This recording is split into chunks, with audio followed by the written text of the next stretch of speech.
Madame, mademoiselle, monsieur, bienvenue à Metro News. Voici les principaux titres qui seront développés aujourd'hui. L'opposition politique passe de la parole aux actes. Elle a désigné lundi mécène Jean-Louis, juge à la Cour de cassation, comme nouveau président de la transition. Un juge et un haut gradé de la PNH figurent parmi la vingtaine de personnes arrêtées au village Petit-Bois le 7 février. Elles sont accusées de complot contre la sûreté de l'État. Des armes, des munitions et de l'argent ont été confisqués lors de cette opération. Plusieurs associations de magistrats, dont l'ANAMA et l'APH, exigent la libération sans condition du juge Yvikiel Dabrésil, arrêté pour complot contre la sûreté de l'État. Les magistrats annoncent qu'ils vont porter plainte à la Cour interaméricaine des droits de l'homme.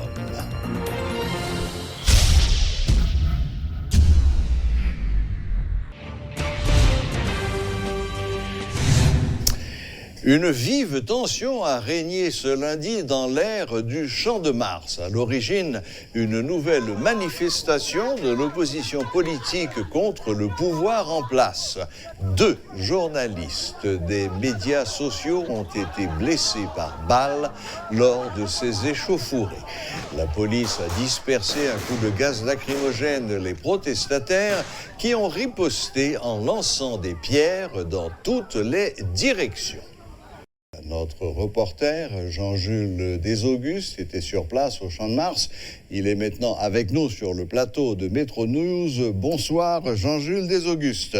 Bonsoir Serge Plan, bonsoir à toutes, bonsoir à tous. Bien, alors, qu'est-ce que vous avez vu sur le Champ de Mars? Qu'est-ce que vous nous rapportez? Lorsque nous avons appris la nouvelle, il y a eu 2 journalistes qui ont été blessés par balle lors d'un affrontement entre des agents de force de l'ordre et des militants. Nous sommes allés faire le constat pour la métropole. Évidemment, et quand nous y sommes arrivés, on remarquait les militants qui envoyaient des pierres sur des agents de la police nationale eux-mêmes qui réagissaient à coups de gaz lacrymogène pour essayer d'abord de disperser les foules de manifestants qui se trouvaient dans les parages de Champ de Mars et qui étaient violents, pour le dire comme ça, et des agents de la police nationale qui tentaient d'agir professionnellement à un moment de la durée, à un autre moment de la durée, qui essayaient de maîtriser, de reprendre le contrôle de la situation, parce que tout au cours, je dirais, sur les artères, sur la chaussée, les manifestants dressaient des barricades de pneus enflammés, mais aussi et surtout de pierres et de résidus de toutes sortes. Maintenant, nous n'avons pas été sur place malheureusement lorsque les journalistes ont été touchés par balle, mais nous avons recueilli des informations pour Métropole, des témoins, des journalistes qui ont suivi la situation et qui ont vécu également la situation. Où ils nous expliquaient que c'est lorsque les journalistes se sont éparpillés d'abord, mais aussi retrouvés dans les parages du quartier général des Forces armées d'Haïti, communément appelé Tour 2004, que les soldats sont sortis et ont tiré à hauteur d'homme. Des soldats? Des soldats. Donc de l'armée? Absolument. À côté des forces de police? À côté des forces de police. Et les journalistes qui nous ont fait part de ces témoignages ont précisé qu'il ne s'agit pas des policiers qui ont tiré, mais des militaires, des soldats qui sont sortis et qui ont tiré à hauteur d'homme. Et c'est à ce moment-là que 2 journalistes ont été touchés. Il s'agit d'abord d'Alvarez, Destiné, qui est propriétaire du média numérique Actualité Locale TV, et Méus Jean-Ril, lui aussi journaliste à Télépam, qui est un autre média en ligne. Donc, après... Cela dit, bon, ce que les différentes radios ont rapporté, c'est que l'un d'entre eux a été sérieusement touché. Je crois d'ailleurs qu'il est actuellement à l'hôpital Bernard-Meuse, en train de subir une opération. L'autre, ce serait une blessure à la main, disons, moins grave. C'est exact. Et nous nous sommes rendus sur place, donc à l'hôpital Bernard-Meuse, pour constater. Évidemment, on n'a pas voulu nous laisser entrer, si vous voulez, dans la salle où se trouvaient les journalistes blessés, donc touchés par balle. Et d'ailleurs, il y en a un d'entre eux qui se trouvait déjà dans une salle d'opération, selon les informations des médecins et des journalistes qui ont Donc les deux qui avaient été blessés étaient tous les deux à Bernard-Meuse, c'est ça? Absolument. Et on les a conduits d'urgence à l'hôpital pour en prendre soin. Et nous-mêmes, nous sommes allés faire le constat. Et il y en a un qui a eu besoin de sang, quelque chose comme ça, parce qu'il fallait procéder à une opération d'urgence de sa situation et qui s'aggravait de seconde en seconde, donc d'heure en heure également. Jean-Jules, est-ce que vous savez, avez-vous pu vous informer de savoir s'il n'y a eu que des journalistes à avoir été blessés ou est-ce qu'il y a eu aussi d'autres manifestants qui ont été blessés par balle? Bon, on n'a pas d'informations sur d'autres blessés par balle. Toutes les informations qui nous sont parvenues, il s'agit tout simplement de 2 journalistes qui ont été touchés lors de cet affrontement, notamment de cette intervention faite par des militaires, selon des témoignages recueillis des journalistes qui ont été sur place et qui ont vécu ou qui ont suivi la situation, Serge. Bon, ça ne veut pas dire qu'il n'y a pas eu d'autres blessés, simplement vous n'en avez pas été témoin. Et voilà. Très bien. Maintenant, quand vous êtes arrivé sur le Champ de Mars, ça faisait combien de temps déjà que les affrontements avaient commencé et comment évaluez-vous le nombre de manifestants? Plusieurs dizaines, plusieurs centaines? Je dirais plusieurs dizaines éparpillés dans l'aire de Champ de Mars. Parce qu'on dirait qu'ils vivent là, ces militants. Donc c'est chaque jour qu'il y a si vous voulez, des mobilisations, des échauffourées entre la police et ces militants, si vous voulez, qui n'ont peur de rien, ni de personne, qui regardent les journalistes et s'il le faut, des policiers dans les yeux et qui envoient des pierres, qui attaquent frontalement. Et les policiers qui essaient parfois de calmer le jeu et, si vous voulez, de disperser, de faire peur à ces manifestants en envoyant des bombes lacrymogènes, de gaz lacrymogène. Et c'est le constat que nous faisons. Peut-être que c'est le constat aussi que les téléspectatrices peuvent faire en regardant cette image qui est diffusée pour comprendre aussi l'échauffourée d'abord, mais aussi l'affrontement et la témérité des militants. Ces images qui paraissent un peu réelles, mais aussi frontales. Voilà. Est-ce qu'on sait s'il s'agit de balles réelles ou de balles en caoutchouc? Selon les premiers témoignages, les policiers ont tiré à balles en caoutchouc sur les militants. Donc les policiers tiraient avec des balles en caoutchouc et l'armée a tiré à balles réelles. Ça, ce sont des informations recueillies des journalistes qui ont été sur place. Ceux qui ont vu et qui étaient sur place. Absolument. Très bien. Bon, tout est retourné au calme maintenant, j'imagine, ou ça chauffe encore un petit peu? Avec les militants, on ne peut rien dire sans, si vous voulez, faire le constat. D'ailleurs, avant que l'on... Et quand vous avez quitté le Champ de Mars, ça continuait encore? Ça continuait encore parce qu'il fallait se rendre à Bernard-Meuse pour constater, voyez-vous, parce que la situation se déroulait il y a déjà quelques heures avant que l'on ait informé Métropole sur ce qui se passe et nous-mêmes, il fallait qu'on se rende sur place pour constater, donc, et faire vivre cette situation.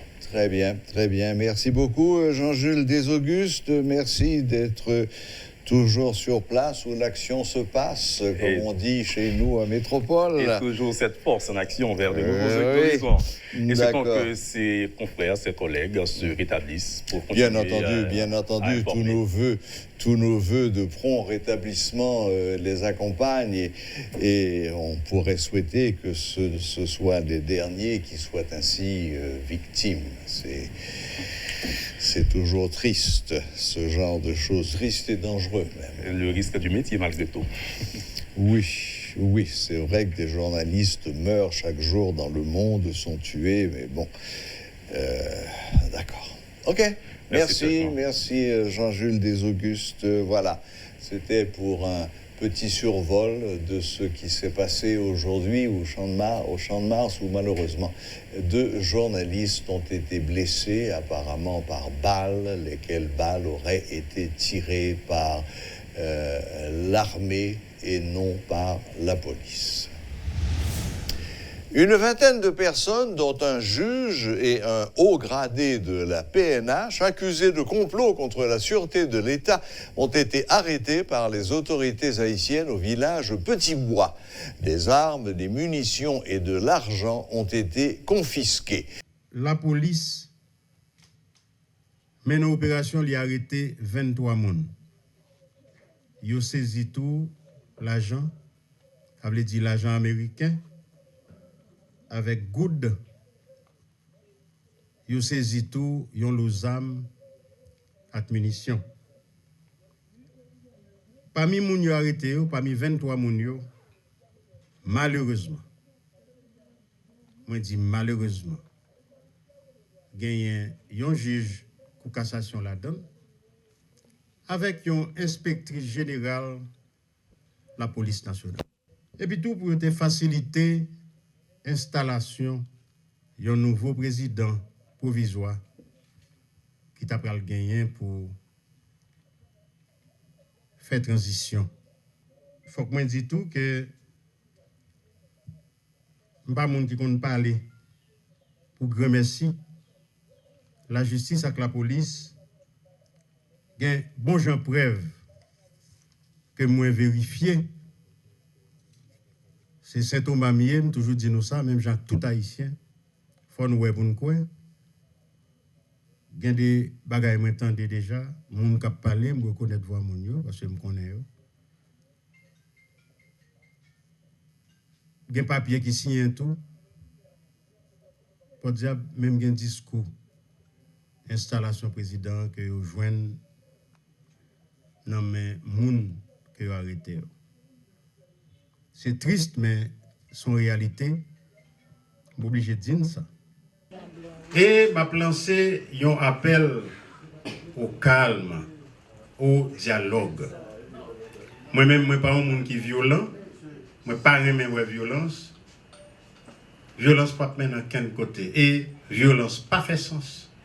Je ne suis pas jamais violence maintenant quel côté.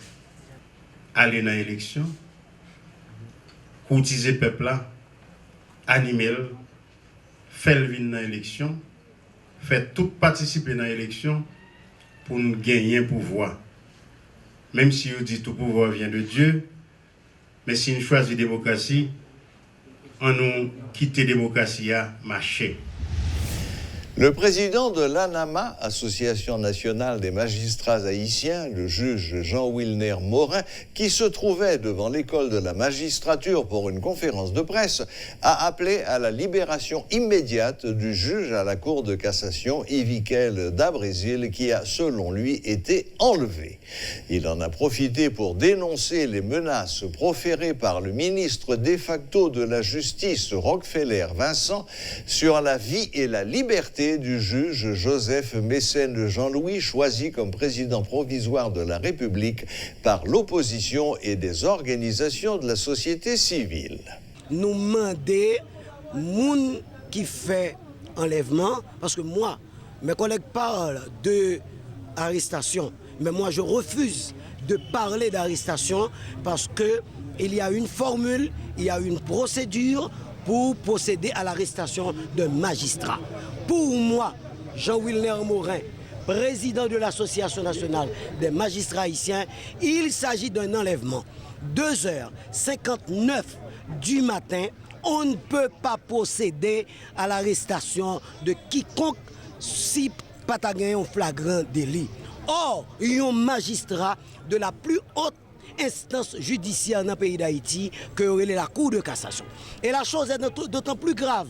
Le ministre de la Justice, sur une station de radio de la capitale, lui déclarait péremptoirement qu'il va procéder à l'arrestation du magistrat Mécène. Parce que il dit, magistrat Mécène connaît le même sort que le magistrat d'Abrésil. Cela veut dire, ce n'est pas magistrat d'Abrésil qui commet une infraction, mais c'est la Cour de cassation qui problème. Et c'est bien signifié ce matin, lorsque le ministre a fait déclaration, la Cour de cassation l'y a siégé. Et voilà que les magistrats de la Cour, ils n'ont pas accès à l'enceinte. Ils n'ont pas de machine, ils n'ont pas qu'à entrer, ils n'ont pas qu'à aller dans le bureau. C'est inacceptable.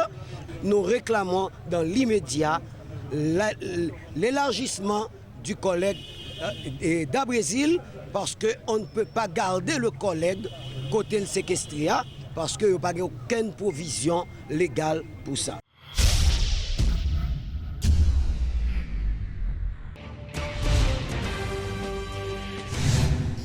L'opposition politique a désigné Mécène Jean-Louis, juge à la Cour de cassation, comme nouveau président de la transition. Je cite, « Après une concertation largement large entre l'opposition plurielle et la société civile militante, Maître Joseph Mécène Jean-Louis, le juge le plus ancien de la Cour de cassation de la République, a été choisi pour diriger la transition de rupture. Que Dieu bénisse Haïti. » Fin de citation, a déclaré le porte-parole du secteur démocratique et populaire, Maître André Michel, dans un tweet. Dans un court message vidéo rendu public dans la nuit de dimanche à lundi, le magistrat de 72 ans qui siège à la Cour de cassation depuis 2011 annonce qu'il a accepté le choix de l'opposition et de la société civile pour pouvoir servir son pays comme président provisoire de la transition. Soulignons que le Conseil supérieur du pouvoir judiciaire, CSPJ, avait annoncé dans une résolution que le mandat du président Jovenel Moïse prenait fin le dimanche 7 février 2021. 5 des 9 membres du CSPJ exigeaient l'application de l'article 134.2 de la Constitution. L'opposition politique appelle à la désobéissance civile. Jovenel Moïse est désormais un simple citoyen aux yeux des opposants. Les citoyens de la capitale saluent la décision prise par l'opposition politique de désigner un président provisoire pour assurer la transition, alors que d'autres ne voient pas cela d'un bon œil. Certains affirment qu'ils ne reconnaissent plus le régime en place, d'autres s'inquiètent de la tournure que prend la situation sociopolitique. Selon eux, le pays nage en plein désordre à la fois institutionnel et constitutionnel. Suivez ce reportage de Rudolph Pierre-Louis. C'est même constitution à gain pour tout le monde. À faire vidéo par après prolongation pour de respecter la constitution, on t'attend ça. Mandat monsieur fini. Parce que monsieur supposé aller. Le président est décrié par plus d'un citoyen interrogé. Comme il a constaté la caducité du Parlement le 13 janvier 2020, l'opposition suit ses traces, explique-t-il. Bon, moi, je suis d'accord avec ça, l'opposition en fait, parce que d'après la Constitution pays, il y a un président élu pour 5 ans, il arrive 5 ans, il est supposé remettre. Ah, monsieur dit qu'il ne peut pas aller, c'est qu'il ne peut pas sa valeur, il ne peut pas la Constitution en valeur.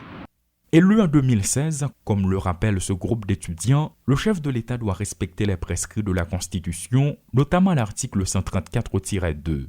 Son mandat arrive à terme, arguent ses professionnels. L'opposition a désigné dans la nuit de dimanche à lundi un président de transition face à l'actuelle administration contestée qu'elle accuse de vouloir poursuivre illégalement son mandat. Un tel scénario risque de ternir davantage l'image du pays, selon quelques interrogés. Jeune a mouru après un balle dans la tête et c'est la première fois que ça a fait dans le pays d'Haïti pour mon mourir comme ça, banaliser vie moun, pas de vie moun pas d'importance. Journée aujourd'hui là, si le pays a viré tête en bas, c'est monsieur qui fait le virer. Et monsieur qui vire le pays parce que derrière nous pas de sécurité et nous-mêmes nous besoin de travail, toute activité nous bloquée. Et journée aujourd'hui là, il faut qu'on ait des opérations croquées dans la gorge. Si nous sommes parvenus à ce carrefour difficile et honteux, c'est parce que les deux camps ne veulent pas œuvrer dans le sens de l'intérêt commun, soutient ce quinquagénaire. Sans aucun penchant pour qui que ce soit, opposition au pouvoir en place, il estime que dans un cas comme dans l'autre, c'est le grand désordre. Même pas si le président qui est en place, il a pas aller. Il n'y a pas de côté pour sauter pour prendre dans le pays. Mais nous avons président, ça c'est la marche assez bien. Même pas si deux présidents ne peuvent pas gérer dans ce territoire. Même pour moi, ce sont des ordres liés. Ce sont un masque à des ordres. Nous ne pouvons pas gouverner comme ça. Âgé de 72 ans et membre de la Cour de cassation depuis 2011, le juge Joseph Mécène Jean-Louis a déclaré accepter son choix par l'opposition comme président provisoire de la transition dans un message vidéo. Ces citoyens avisés sont au courant, mais émettent des doutes. Remplacer Jovenel Moïse par un autre ne changera rien, c'est du pareil au même. Les parents des autres. Constitution en bas, un mandat 5 ans. Si vous commencez en 2016, arrivé 2021, mandat prend fin. Vous voyez, monsieur aller pour un n'est qu'à remplacer et même peuple. S'ils n'approuvent guère les méthodes du 58e locataire du Palais national, ils ne sont pas sûrs que l'opposition ferait mieux à sa place. Vu les conditions dans lesquelles elle veut imposer un président, il y a lieu d'être confus selon ces interrogés. Mais c'est ensemble d'amitié pour être capable de faire pays avancer. Ça, c'est ma regarder le monde qui prend et toujours chaque nègre ça chaque son il y a battre pour faire coup par eux. Et ça pour faire là le fait c'est peut-être le peuple qui doit prendre responsabilité et pour ça fait la fête parce que devant monsieur t'a réglé là, il fait 4 ans là tout le pas t'a réglé rien sérieux. Les avis sont partagés en ce qui concerne le nouveau président désigné par les membres de l'opposition. Qu'est-ce qui va se passer avec l'actuelle administration? À quoi s'attendre dans les prochains jours? Difficile de répondre. Toutefois, cette situation rappelle celle du Venezuela. À la seule différence, l'histoire d'Haïti est unique. L'opposition joue le tout pour le tout, le pouvoir en place n'entend pas lâcher prise et dans les deux camps, il y a les membres de la population, notamment le secteur éducatif, la justice, le grand commerce, entre autres, qui en paient les conséquences. Paul Léel et Rudolph Pierre-Louis pour Télémétropole. Le doyen du tribunal de première instance de Port-au-Prince, maître Bernard Saint-Ville, dément qu'un mandat d'arrêt ait été émis contre le président Jovenel Moïse. Il soutient qu'il n'a pas pu joindre le juge instructeur au téléphone et son greffier n'était pas disponible. Le dossier existe, mais la plainte a été déposée contre un inconnu pour assassinat et non contre le président Moïse. Une copie du mandat a circulé hier sur les réseaux sociaux. Le doyen explique que les mentions de référence sur le dossier sont conformes et ont permis de retrouver le document dans le greffe. Les activités ont repris très timidement ce lundi à Port-au-Prince. Après une journée morte le dimanche 7 février, on pouvait observer un retour à la normale très timide au niveau des différentes communes de l'aire métropolitaine. À Adelma, comme au centre-ville de la capitale, il y a une tendance légère à la reprise, mais les banques commerciales sont toujours fermées, ainsi que les écoles et le grand commerce. Voilà, la boucle est bouclée. Merci de nous rester fidèles et en dépit de toutes les incertitudes, excellente semaine à toutes et à tous et à la prochaine, même heure, même chaîne.